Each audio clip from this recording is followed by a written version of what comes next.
Today, we are going to discuss the real reason behind Russia's invasion of Ukraine. The fact whether you are an American or an European, NATO member or NATO ally, it doesn't make any difference of your thinking being humanity-wise by casting all evil stones against Russia. Before you started commenting, I want you to listen to me first and listen to my reasons. Though it's really painful to see innocent people dying as sacrificial lambs in war.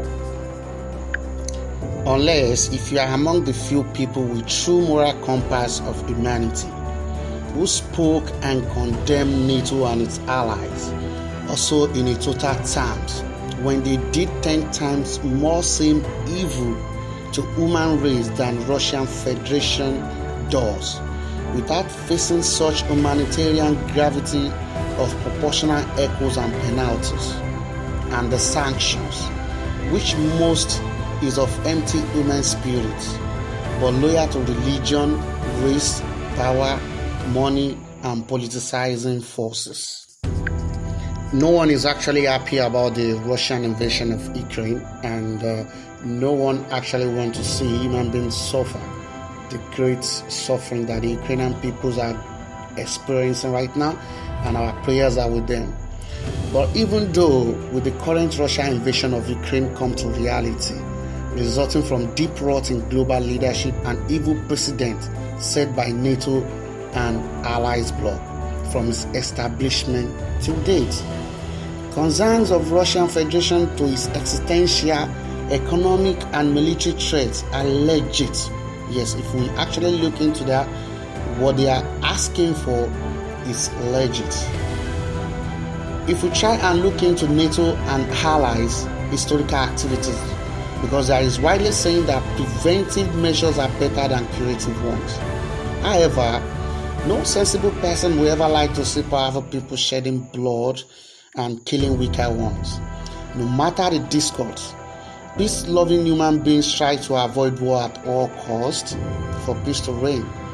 Perhaps the unfortunate sad reality of human life is that sometimes war is inevitable and can be the only source of ensuring peace to humanity, which means when all dialogue channels fail to yield any positive, harmonized outcome to the parties involved, it can lead to war. Most human beings, we are naturally born hypocrites. I wish we could all channel the energy that we are channeling towards the Russian and the Kremlin right now to the Americans when they invade Iraq, when they topple down the Gaddafi regime in Libya, when they commit different atrocities around the world, and they always go scot-free without no one challenging them.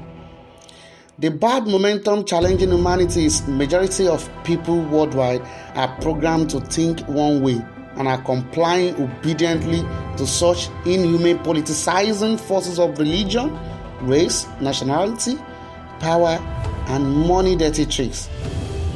After World War II, NATO is the worst thing that has happened to humanity. I want you all to know this.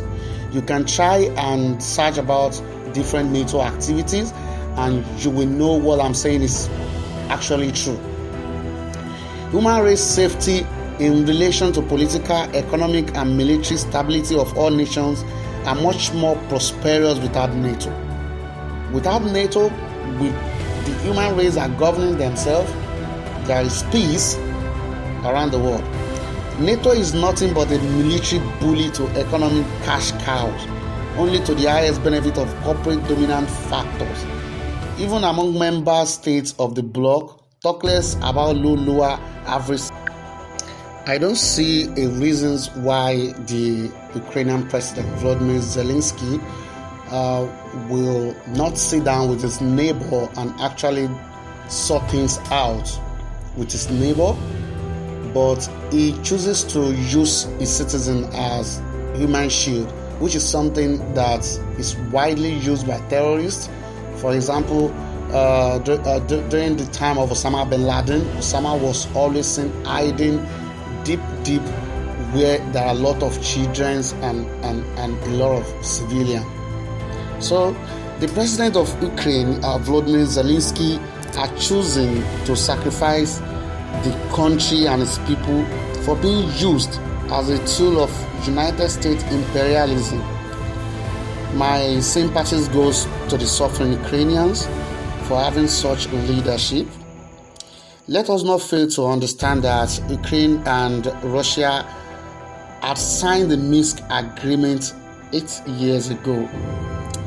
It is clearly agreed by Ukraine not to join NATO and to remain neutral, amongst others. Who says the Kyiv government is not at fault? No, the Kyiv government are at fault too. Despite many repeated calls by Vladimir Putin that Ukraine should abide by the agreement, the present leader, Volodymyr Zelensky, repeatedly requests to join NATO. You can actually do some searching and you will see this. Just before the conflict, the Ukrainian president requests for US nuclear armament to be stationed in Ukraine. If US armament is stationed in Ukraine, the United States and the NATO can nuke or send any ICBM, intercontinental ballistic missile, or any weapons of mass destruction to Moscow, and it will take just 5 minutes. No one will want